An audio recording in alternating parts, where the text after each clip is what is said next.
All right, let's talk about buying a boat in a foreign country a little bit.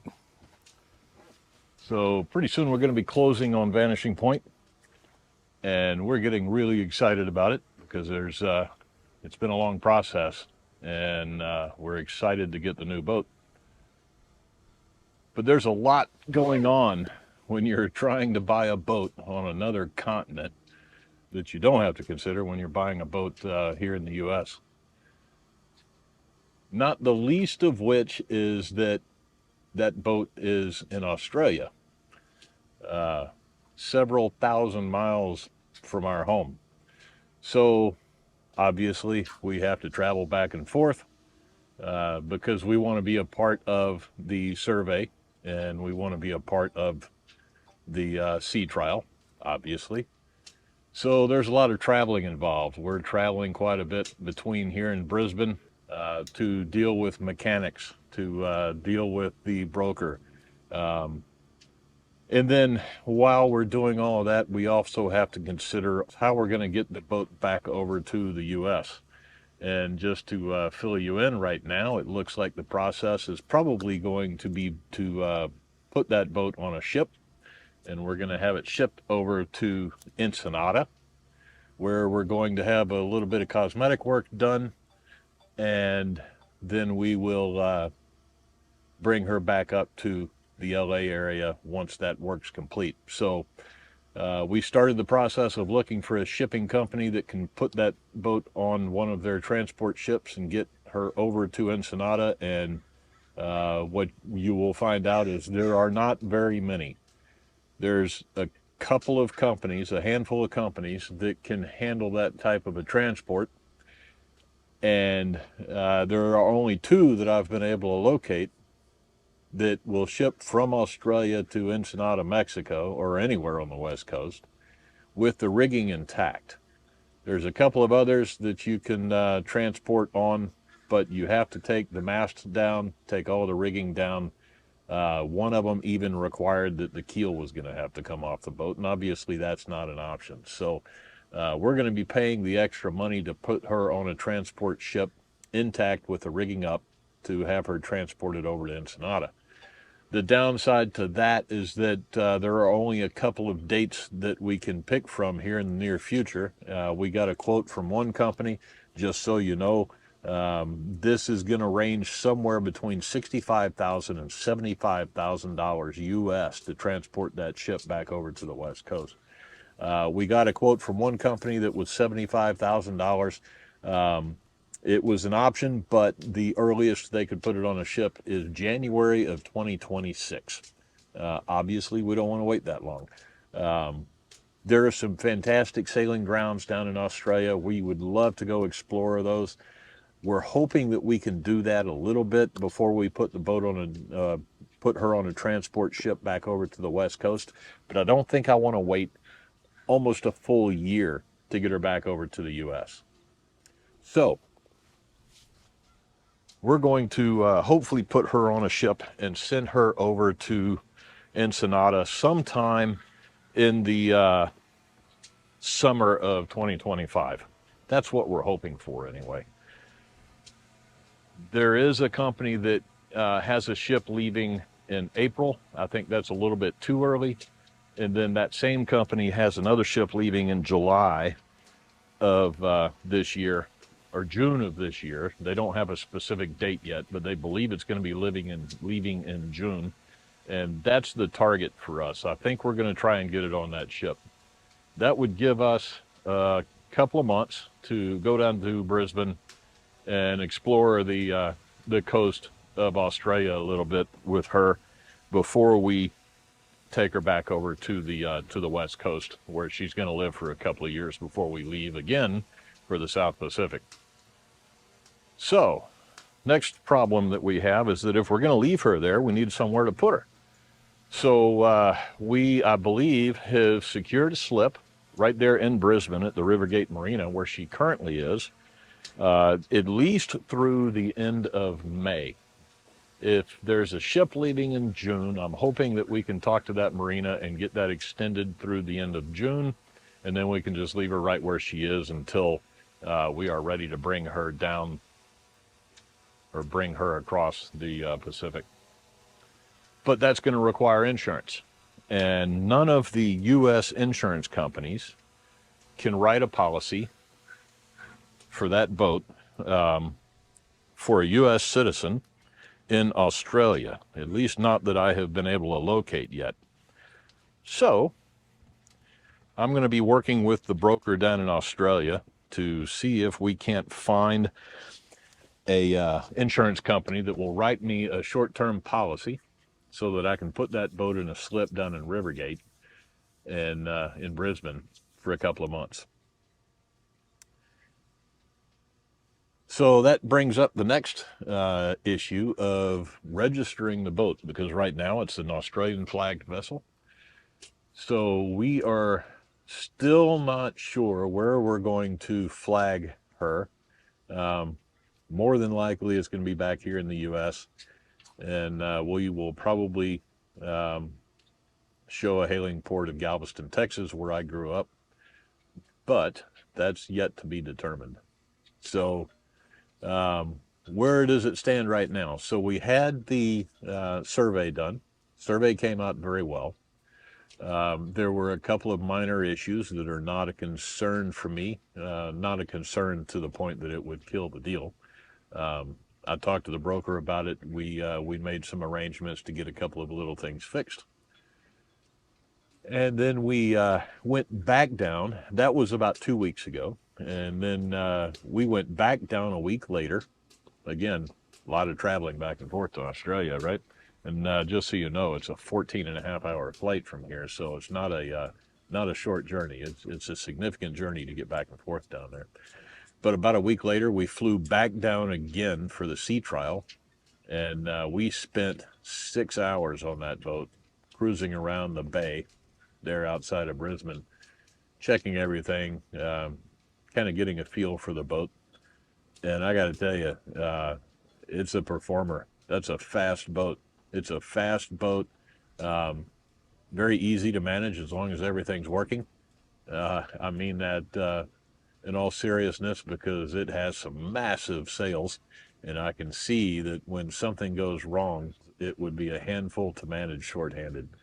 But it is a boat that you can sail shorthanded as long as everything's working right. So I was happy to see all of that.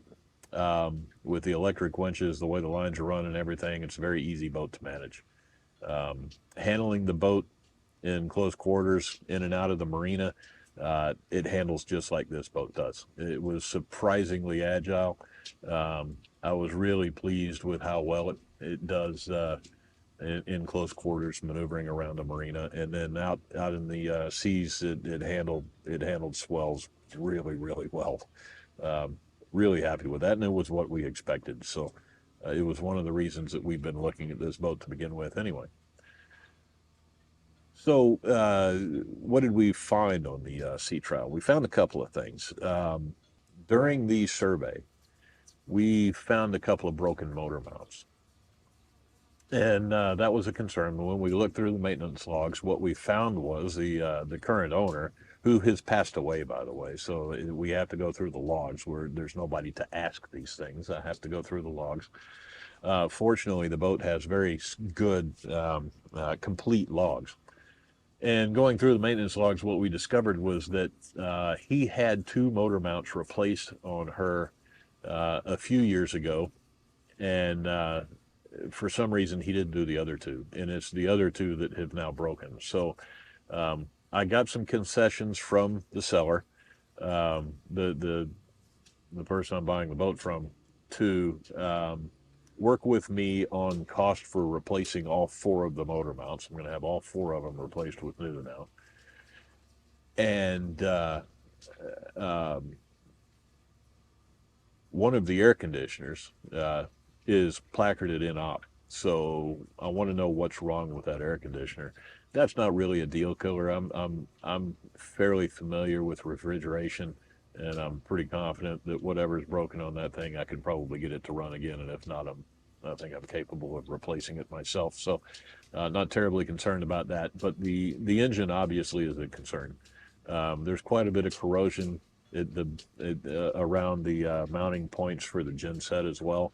The genset runs fine, but there is a lot of corrosion under the cover.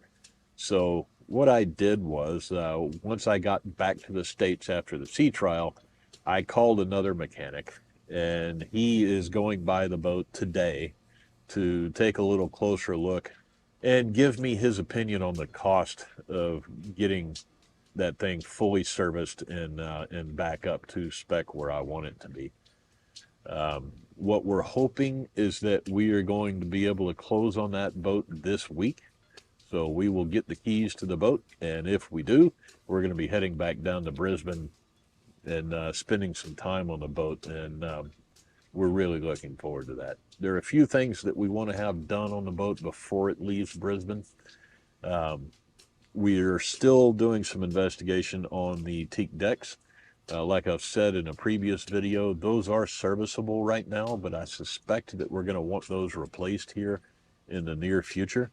And there just happens to be a company that is a distributor for Flexi-Teak, which is one of the synthetics that I would be interested in if I went with a synthetic, and I haven't made that decision yet, but we're going to talk to them and see what the cost would be to replace those teak decks with that synthetic Flexi-Teak. So that's where we stand right now, and we are getting very, very close to closing this deal and taking possession of Vanishing Point, which is going to be our new home. And as we get closer and closer to taking possession of her, we're going to have more and more video to show you. Let's go for a ride on our new boat, and I'll show you around a little bit. You're going to like it. We are back in Brisbane. I'm back in Brisbane. Carmen's never been here before. First time.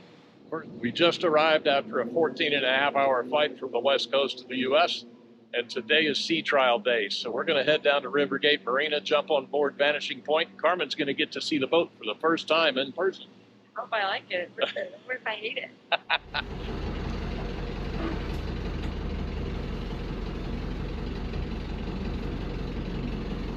I'm handing my sunglasses over there.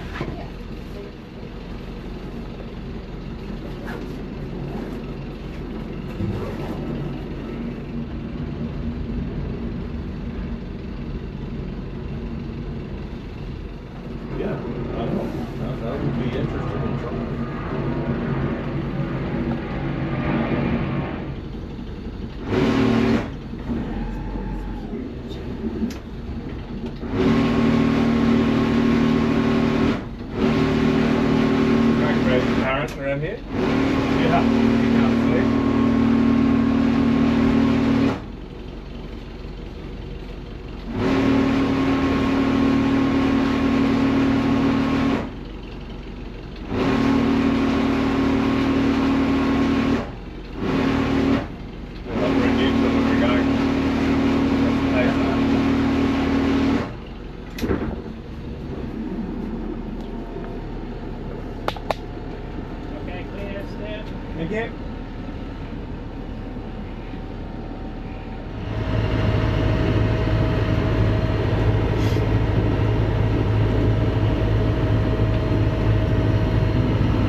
You want to come to port about 10 degrees?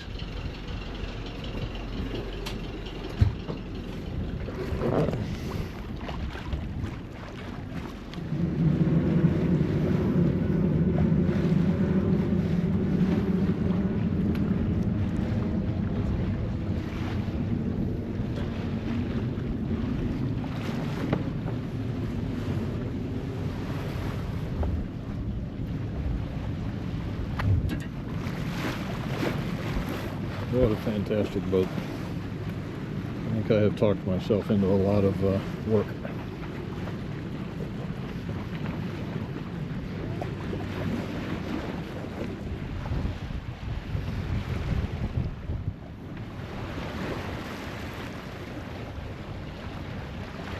Best looking sailboat captain I've seen in a long time. What do you think, Karmen? You ready for some more boat work? We're gonna have a lot of it. Huh? We have done it before.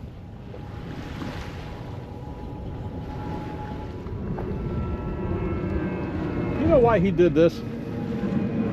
Why he put those on there? It's for the symmetrical spinnaker pole, so you can have a kicker. So because they race this boat sometimes with a symmetrical kite, so it's got an Was asymmetric. it just to stiffen these pad eyes? Is that what it was? Yeah. Oh, okay. Yeah, that's All it. right. It'll add structure and also not to bruise the system. Okay. So it's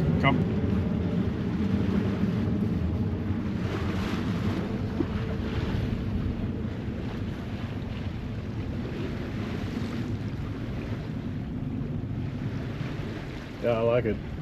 I like the boat. I think it's going to be a lot of fun. yeah, so this is like a Kevlar taffeta cruise laminate type thing. Yeah. A little bit with quite a racy It's sail. like he's got a little spot right there, but Little bubble. yeah, a little Yeah. bubble. But that's really, I don't see any others. And this hydronetti type material for the main sail is really strong and Yeah, like long lasting, much better than Dacron. And right. still a performance sail.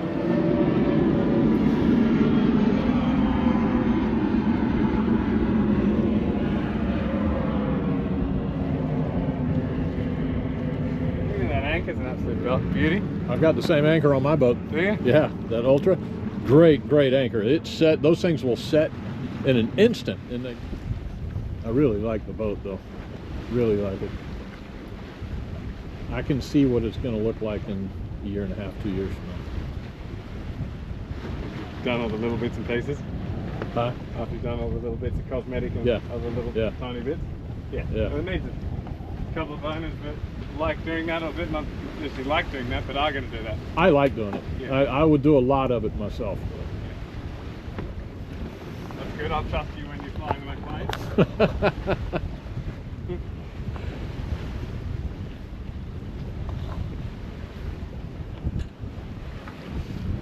Go for one tack just to show you how that all runs. Oh, hang on a minute. Hang on. Wait for you to, oh yeah, close those. Are any of those openable? They're all shot. They're all shut? Yeah. Yeah, they're all shut.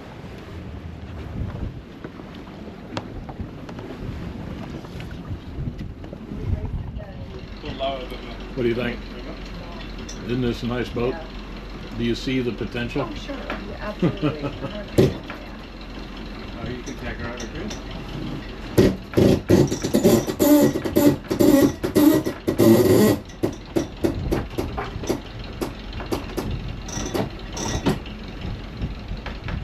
Breeze there. Huh? Nice bit of wind there.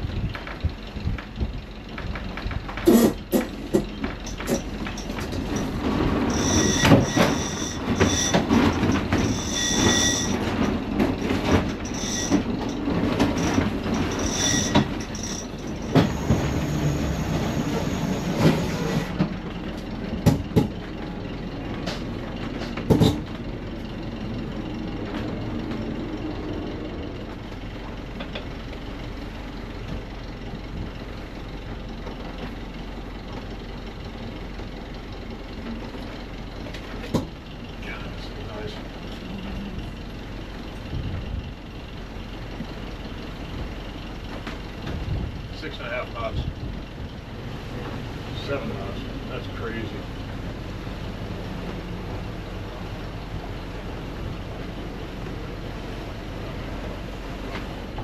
This thing really performs well.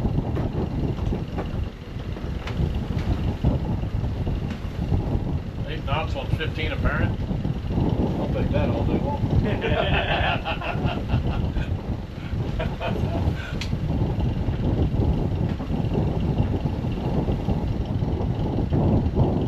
Wow.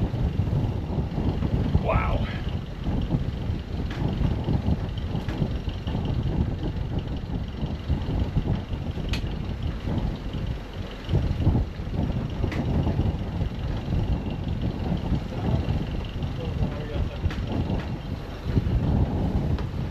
So 7 knots on 12 knots apparent wind. I'll take that all day long.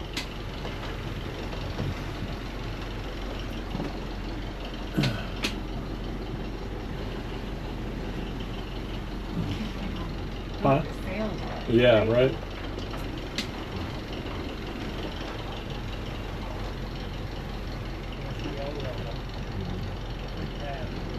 I like the way you look too. Yeah, you know,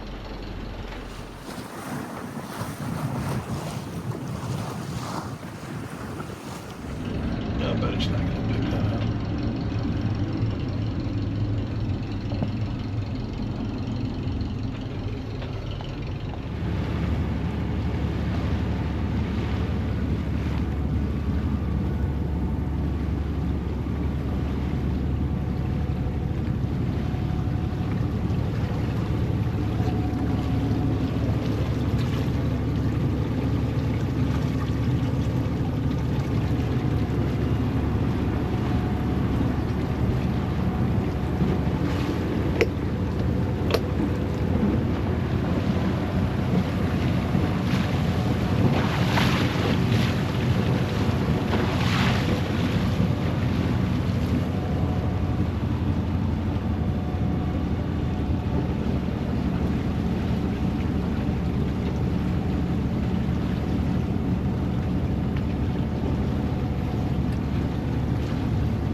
Hope the camera doesn't jinx me. You know we have a YouTube channel. It's going on YouTube if you screw it up. Do you know me? We can blur out your face.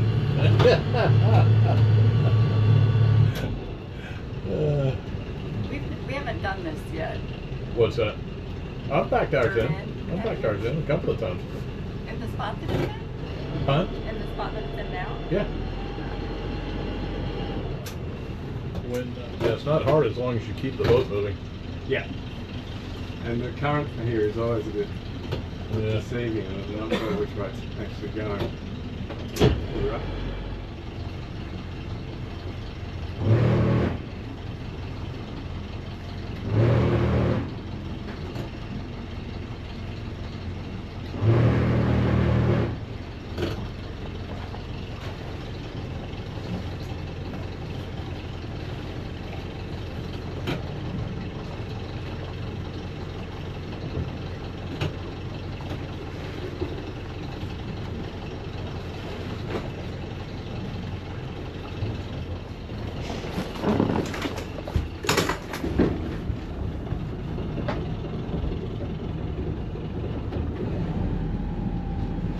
Okay, that's on.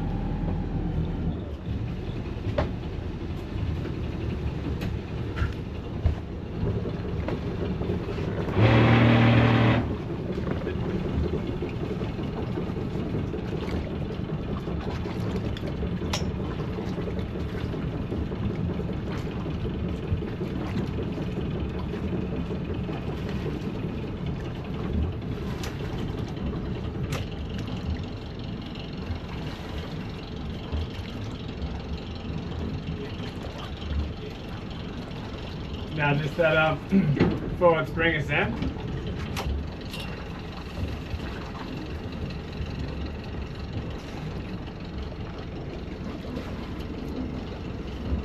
That one is a bit. These ones. No, this one. No, Sam? Sam? This one. Yeah. That one, perfect. Yeah. We go here or there?